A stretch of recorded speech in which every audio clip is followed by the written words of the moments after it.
안녕하십니까. 13주차 3차시. 이제 종강이 가까이 오고 있죠. 이제 오늘 하고 다음 주에 좀 수업을 끝내고 제가 간략하게 학기말고사에 대해서 또 여러분에게 설명을 드리기로 하겠습니다. 그리고 15주차는 이제 시험을 보게 되고 학기말고사를 아마 오늘 강의하고 다음 주 한 2차 정도 하면 전체적인 이번 학기 강의가 끝나게 될 것 같습니다. 자, 360페이지 여러분 책에 보면 과학기술에 대한 이론적 관점, 세 가지 관점이 존재하죠. 세 가지 관점. 갈등론적 관점. 우선 기능론적 관점 먼저 하죠. 기능론적. 원래는 역사적인 순서는 갈등론이 먼저인데 이 책에는 기능론 먼저. 기능론. 갈등론. 세 번째는 상호보완론. 기능론, 갈등론, 상호보완론.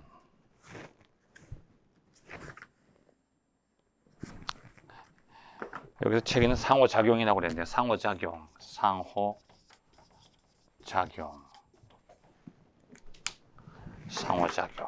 자, 여러분 책에 1번 기능론적인 관점에 따르면 사회는 전체의 작용을 위해 기능하는 여러 부분들.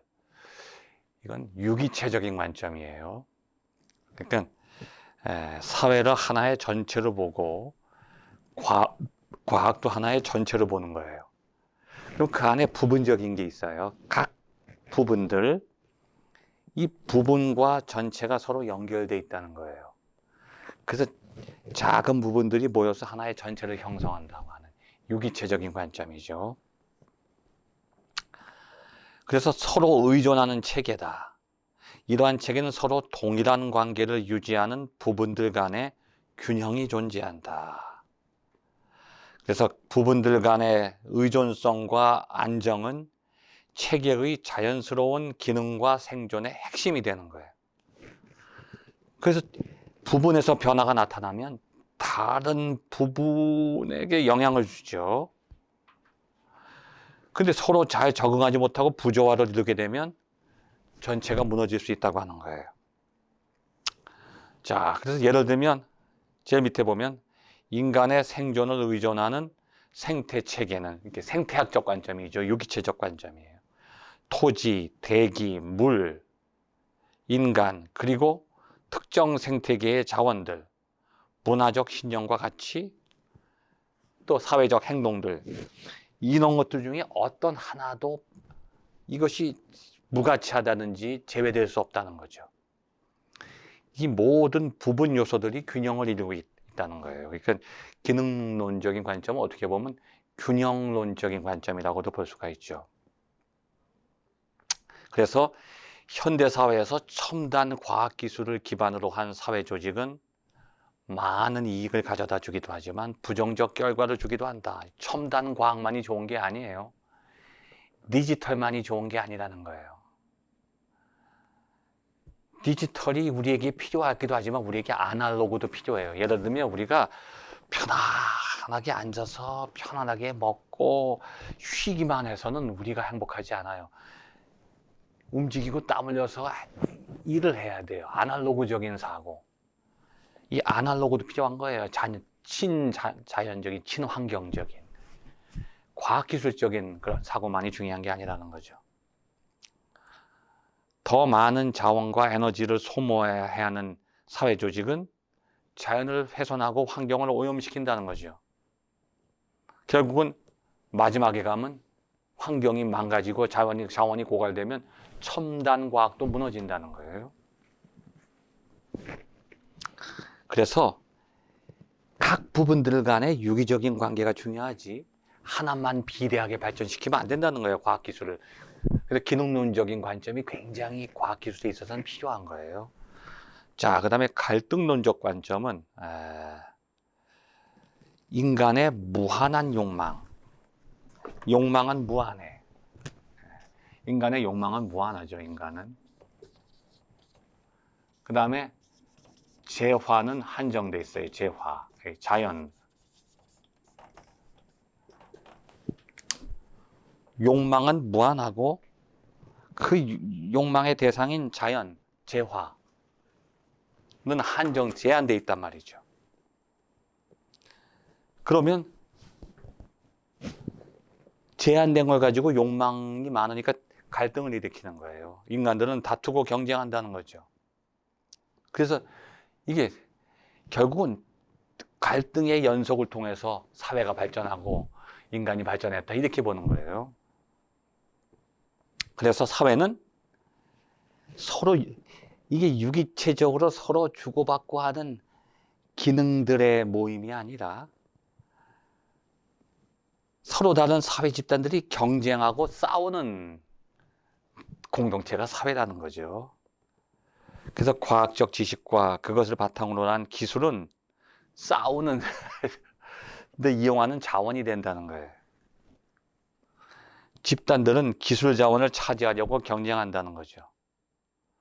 그 결과 과학기술을 소유하는 집단과 소유하지 못하는 집단 간의 불평등한 분배 문제가 발생한다는 거예요. 그래서 과학 안에도 빈익빈 부익부가 존재한다는 거죠. 양극화가 존재한다는 거예요. 지난 시간에 우리가 공부했던 정보를 가진 자와 못 가진 자의 양극화, 돈을 가진 자와 못 가진 자의 양극화, 그렇죠? 권력을 가진 자와 못 가진 자의, 그러니까 정치, 경제, 사회, 문화 모든 분야에는 갈등이 존재한다는 거예요. 양극화가 존재한다는 거죠. 과학기술도 가지게 되면 지배하고 과학기술이 없으면 지배당해요. 그래서 과학기술을 소유하는 집단과 소유하지 못하는 집단 간의 불평등한 분배 문제, 독점이 존재하는 거죠. 그래서 한쪽 집단에게는 이익을 주지만 다른 집단에게는 불이익을 줘요. 예를 들어서 여기 나오죠. 기술 혁신은 작업 과정을 자동화하지만 그렇게 되면 어떻게 되느냐? 다른 집단에 가서 보면 일자리를 뺏어요. 사람들이 일자리를 뺏어요. 그러니까 인공지능 시대에는 인공지능을 통해서 이 효율성이 극대화되지만 실업의 문제를 야기시키는 거죠. 노동의 소외를 가져온다는 거예요. 또 다른 예가 있죠. 다른 예는 뭐냐면 인터넷은 정보를 전 세계에 신속하게 교환할 수 있게 해줘요. 인터넷 네트워크. 그럼 그 안에 무슨 문제가 있어요? 인터넷도 하나의 과학기술이에요. 눈부신 과학기술의 발전인데 인터넷을 통해서 무슨 문제가 생겼냐? 청소년들 사이에 뭐 요즘에 악플러의 대부분이 초등학생들이라고 하잖아요. 외설, 폭력물의 접근, 이거 통제할 수가 없어요. 그래서 갈등론적 관점에서 보면 과학기술은 모든 사람에게 혜택을 주는 게 아니다. 오히려 사람들을 양극단으로 분리시킨다는 거죠. 그래서 기술 혁신으로 인해서 누가 이익을 보고 누가 피해를 보는지 우리가 이걸 빨리 파악을 해줘야 돼요. 그래서 이익을 누리는 사람들에게 그 이익을 너무 극대화시키지 않도록 잘 조절을 해줘야 되고 피해를 보는 사람들에게는 그 피해를 줄여줘야 돼요. 그렇지 않고서는 이 갈등론적 입장에서 보면 과학기술은 결국은 시간이 지날수록 인간 사이의 그 불평등을 확대시킬 수 있다고 하는 거죠. 그래서 환경 문제도 이렇게 만들어낼 수 있고, 그 과학기술 사이에 그 지배 관계를 또 형성할 수도 있다고 하는 겁니다. 자, 그 다음에, 그 결론 부분 보면 여기 이제, 갈등론적 관점의 끝에 보면 사이버 문화, 사이버화, 과학기술이 점점 이제 그 인공지능화 된다는 거죠. 인공지능 시대가 발전할수록 인간들 사이에 승자와 패자를 더 심화시킬 수 있다는 거죠. 그래서 기업에서 경영을 위한 정보 시스템은 노동자에게는 감시 및 통제 수단이 될 수 있고, 이게 아주 중요한 거죠. 남성을 대상으로 개발된 개인용 휴대 단말기는 손이 작은 여성에게는 또 불편함을 줄 수 있다. 너무 인간을 한쪽으로 치우치게 만들어서 보편화시키지 않으면 피해보는 사람과 이익보는 사람들이 나눠질 수 있다고 하는 겁니다. 자, 3번 상호작용론적 관점. 상호작용론적 관점.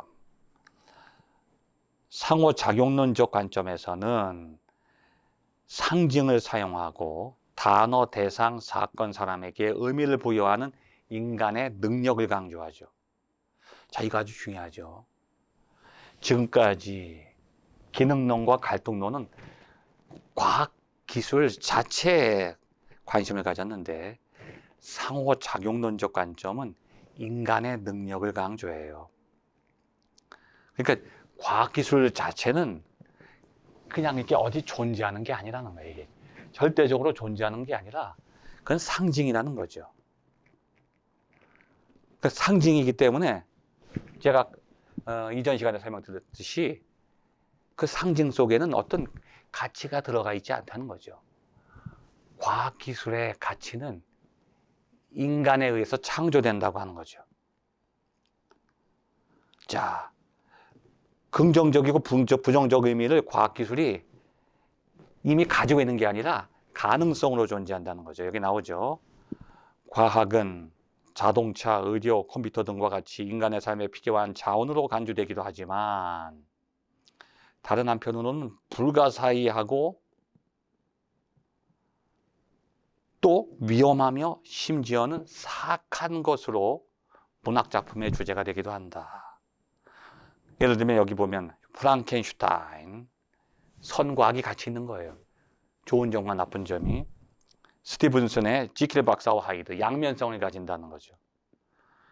공상과학이나 신비문학에서 과학은 그냥 던져두면 안 된다는 거예요.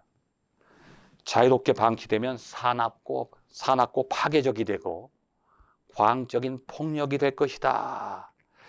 결국은 뭐냐? 과학기술은 불확실하다는 거예요. 그냥 던져두면 안 된다. 인간이 그것을 잘 통제하고 제어해야 된다는 거죠. 그래서 그 안에 상호작용은 뭐냐? 선한 가치와 악한 가치가 섞여서 상호작용을 할 수 있다는 거예요. 상징적이기 때문에. 실체가 아니라는 거예요. 그 기술의 실체는 인간이라고 하는 거죠. 인간이 그것을 잘 조절하고 상호작용 속에서 긍정적인 것은 발전시키고 부정적인 것은 제거해야 된다고 하는 거죠.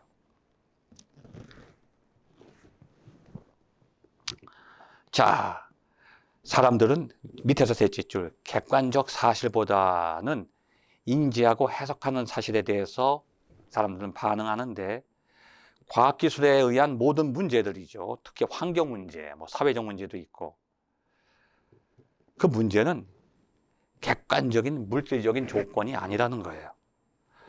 환경 문제가 사회 문제가 되기 위해서는 또 사회 문제가 인간의 문제가 되기 위해서는 사람들이 그것을 당면 과제로 인식하고 정의해야 된다는 거죠. 그래서 과학기술 자체가 세상을 망가뜨리는 게 아니라 여기 나오죠. 인간은 과거나 지금이나 세상을 오염시키고 환경을 오염시키고 있다. 인간이 가지고 있는 과학기술에 대한 가치관과 의식이 더 중요하다고 하는 것이죠. 자, 그 다음에 이제 이런 내용을 통해서 우리가 3번 과학기술과 사회문제. 과학기술과 사회문제. 과학기술이 인간에게 미치는 영향의 양면성, 지금까지 우리가 공부해왔죠. 그건 아주 오래됐다는 거예요. 그 안에 존재하는 두 가지면, 자, 판도라의 상자에도 나오죠. 또 여기 보면 그리스 신화에서 기술은 양면 가치를 가진 것으로 묘사된다. 프로메테우스는 신들에게 묻지 않고 올림포스에서 불을 훔친 죄로 쇠사슬로 바위에 메어서 형벌을 받게 된다고 하는 거죠. 이 속에는 결국은 뭐냐? 과학기술의 양면성을 이미 신화적으로 옛날부터 묘사해 왔다고 하는 것입니다. 자, 그래서 과학기술이라는 것이 인간에게 풍요로움을 주는 가장 혁신적인 도구가 될 수 있지만 그 안에 윤리적인 가치, 선과 악의 가치를 우리가 잘못 오용하게 되면은 결국은 사회 문제로서 야기될 수 있다고 하는 것이죠. 그런 내용들이 여기 쭉 나오죠. 2018년도 여기 쭉 우리나라에서도 오늘날 과학기술의 양면성을 찾아볼 수 있다. 여러분 책의 363페이지 2018년 우리나라 국민의 과학기술 태도조사에 따르면 우리들 이렇게 인식하고 있다는 거예요. 부정적 효과보다는 긍정적 효과가 크다. 2018년도에는 52%, 또 청소년, 성인이 52%, 청소년이 58%. 긍정적인 효과, 선한 가치를 더 인정했는데, 자, 과학자에 대한 입장은, 자, 신뢰한다고 하는 것이 67, 청소년에게는 71, 이렇게 더 크게 나타나는 거죠.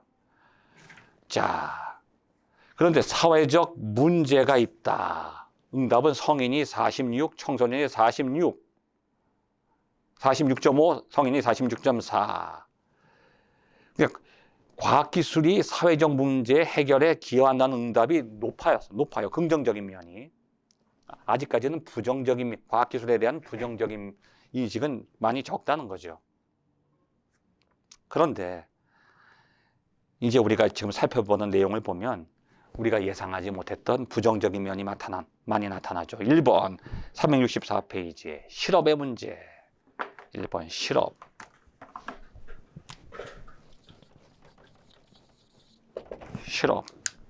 여러분 책 364페이지 7째 줄. 최근 디지털 기술의 발전은 노동시장, 특히 일자리에 중대한 영향을 미치고 있다는 거죠. 4차 산업혁명을 통해서 지금 노동 환경이 바뀌고 있는데 급격하게 지금 생산자와 소비자, 고용인과 근로자 사이의 구분이 모호해지고 있다는 거죠. 이게 심각한 문제예요. 노동 환경 패러다임의 변화가 일어나는 거죠.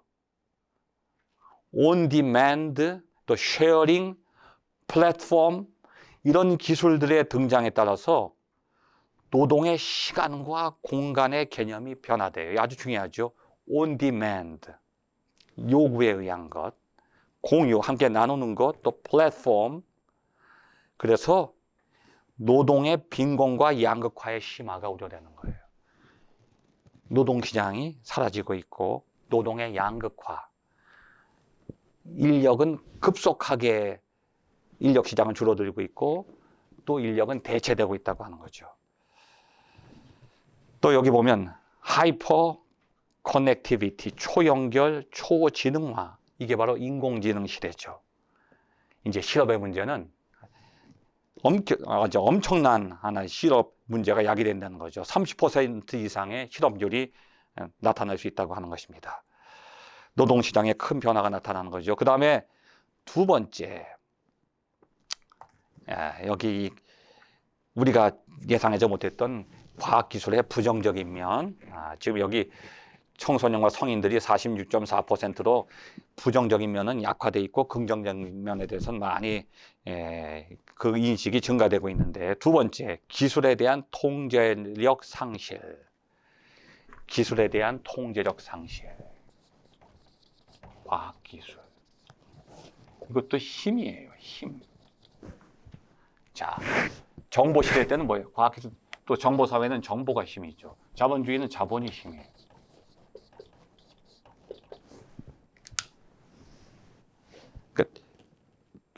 인공지능 시대에는 과학기술이 힘이고 정보화 사회는 정보가 힘, 경제에서는 자본이 힘이죠. 근데 힘 자체는 선하지도 않고 악하지도 않아.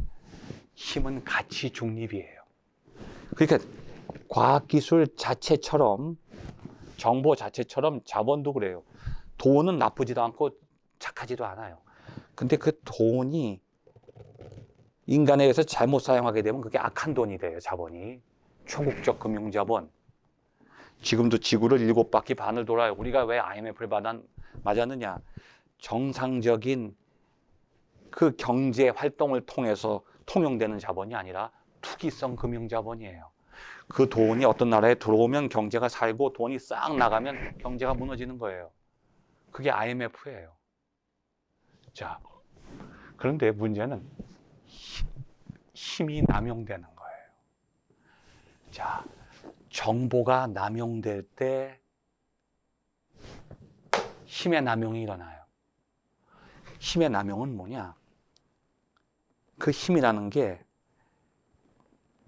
내가 아닌 타인과 공동체를 위해서 사용될 때는 그 힘이 선한 가치를 가져요. 누구를 위해서 쓰면 그게 선한 가치를 나타내는 거예요. 근데 그것이 나만을 위해서 사용될 때 남용돼요. 힘 가진 사람이 힘 없는 사람을 억압하고 지배하려고 할 때, 자기의 힘을 과시하려고 할 때 힘이 남용되는 거예요. 지금 우리 사회에서 가장 큰 문제가 윤리적으로 볼 때 어떤 문제냐면 힘의 남용이에요.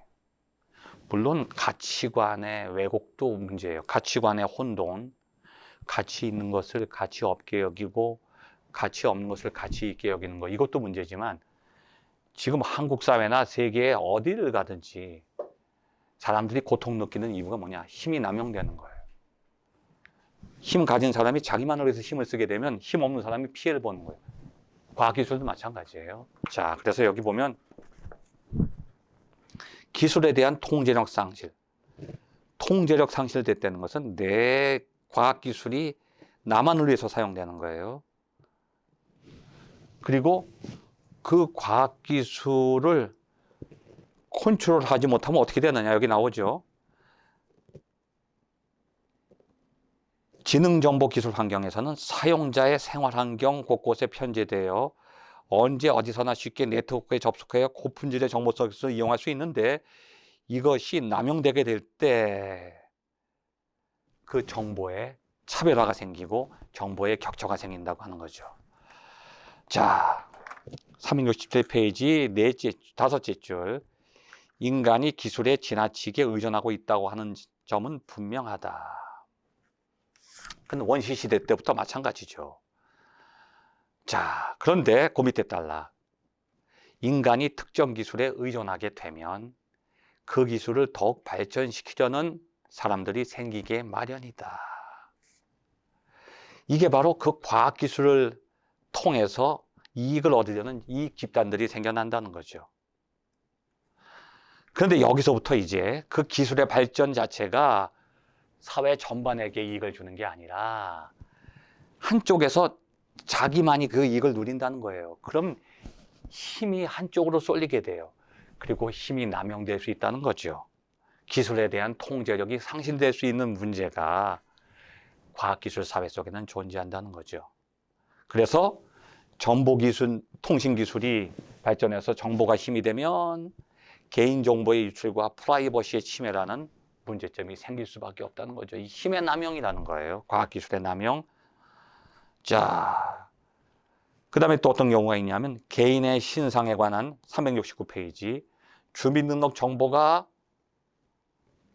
범죄 기록 정보와 연동되어 활용될 경우 우리는 자신의 과거가 축적된 데이터베이스를 활용한 전자연고지에서 자유롭지 못하다. 우리의 정보가 합법적으로 활용되더라도 우리는 정보가 종속돼서 피해를 볼 수 있다고 하는 거죠. 그 다음에 네 번째 과학기술의 문제점, 세 번째, 세 번째 생명공학과 차별. 자, 생명과학이 눈부시게 발전되면 어떻게 되냐 하면 그 생명과학을 통해서 생명에 대한 정보가 또 누출이 돼요. 그 중에 대표적인 게 뭘까요? 지놈 프로젝트예요. 지놈 프로젝트. 우리의 유전자 정보가 누출이 되는 거예요.